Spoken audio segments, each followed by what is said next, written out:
ہے کہاں مثل تقی سید و سرور ایسا۔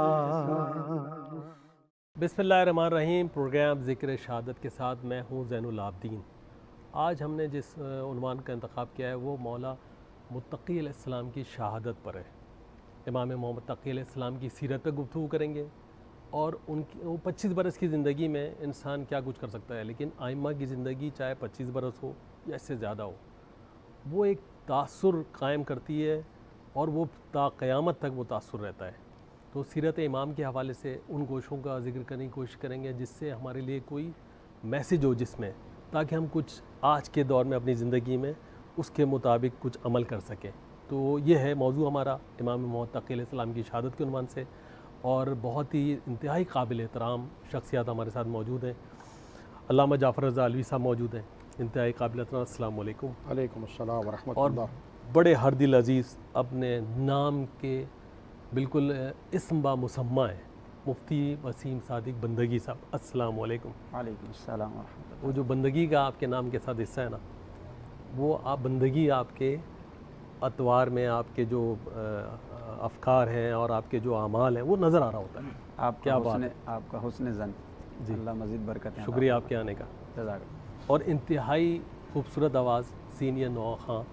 بڑا مقام رکھتے ہیں اس شہر میں، اس ملک میں، دنیا میں جاتے ہیں پڑھنے کے لیے، اور ہمارے آج پروگرام میں شریک ہیں مسیب رضی صاحب۔ السلام علیکم، کیسے ہیں مسیب بھائی؟ ٹھیک ہیں؟ اجازت ہے آپ لوگوں کی تو قبلہ سے گفتگو شروع کی جائے۔ قبلہ، ایک اتنی کم عمر زندگی اور جو کام کرنا ہے وہ احکام الہی کی حفاظت کرنی ہے، شریعت محمدی کا نفاذ کروانا ہے، دین کی حفاظت کرنی ہے، جبکہ ماحول جو ہے اس کے بالکل برخلاف ہے، اور 25 برس کی صرف زندگی ہے، لیکن اگر آپ اس پہ طائرانہ ایک جائزہ لیں تو ہر جگہ ہر کام میں بالکل عروج پہ نظر آ رہے ہیں امام کی شخصیت۔ اچھا، اس سے پہلے ان کے والد گرامی حضرت امام علی رضی اللہ السلام بھی، ان کو بھی اس پہ بھی بات کریں گے آگے آگے، کہ وہ کوشش ہوتی ہے ملوکیت کی کہ رشتہ داری بنا لی جائے تاکہ کچھ ہمارے لیے آسانی پیدا ہو، اقتدار کو دوام ملے۔ تو امام نے اس مختصر زندگی میں جس طرح کام الہی، شریعت محمدی اور دین کی حفاظت کا فریضہ انجام دیا، اس کے متعلق آپ کیا فرمائیں گے؟ بسم اللہ الرحمن الرحیم۔ جیسا کہ آپ نے فرمایا کہ 25 سالہ دور میں امام کو کن کن چیزوں کا سامنا کرنا پڑا، میں عرض کروں گا کہ 25 سال ہوں یا 25,000 سال، معصوم کے نزدیک، نبی کے نزدیک، امام کے نزدیک وقت کی جو حدود و قیود ہیں ان کا تعین نہیں کیا جا سکتا کہ وہ کیا کر سکتے ہیں۔ نبی اور امام کے پاس اللہ کا فضل، اللہ کی برکات، اللہ کی طرف سے جو فیوز ہیں وہ اس قدر ہوتے ہیں کہ انسان یہ کہنے پہ مجبور ہو جاتا ہے کہ یہ جو انسان ہمارے سامنے ہے یہ کوئی عام انسان نہیں، یہ انسان کامل یا نبی ہے یا امام ہے۔ امام محمد تقی علیہ السلام کی زندگی کے پہلے 2-3 ایام کا اگر آپ جائزہ لیں تو امام علیہ السلام کی جب ولادت ہوتی ہے تو ایک دم چراغ بجھ جاتا ہے اور ایک نورانی چراغ روشن ہو جاتا ہے، اور امام تقی علیہ السلام کی ولادت ہوتی ہے، اور حکیمہ خاتون سلام اللہ علیہا اور دیگر جو مستورات سامنے ہیں وہ روایات کرتی ہیں کہ ہم نے جو دیکھا کہ امام محمد تقی علیہ السلام کی پیشانی اختر سجدے میں تھیں اور زبان سے پڑھ رہے تھے سبحان ربی الاعلیٰ و بحمدہ، اور ٹھیک 3 دن کے بعد آپ گہوارے میں تھے، جھولے میں تھے، اور آپ نے آسمان کی طرف اپنی شہادت والی انگلی کو بلند کیا اور آپ نے فرمایا اشہد اللہ الہ الا اللہ وحدہ لا شریک لہ واشہد ان محمدا عبدہ رسولہ، خدا کی توحید کی گواہی دی اور نبی اکرم صلی اللہ علیہ وآلہ وسلم کی رسالت کی گواہی دی۔ آپ نے مختصر دور میں اخلاق کریمانہ، محبت، اخوت، بھائی چارے سے، خیرات سے اور صلح و محبت کا ایک ایسا پیغام دیا، اور شریعت کے تقاضوں کو بھی آپ نے محراب و منبر سے پورا کیا ایک تنگ وقت میں، اور پھر اغیار کی طرف سے، مخالفین کی طرف سے جو کہ ایک تخت و تاج رکھنے والی شخصیات تھیں،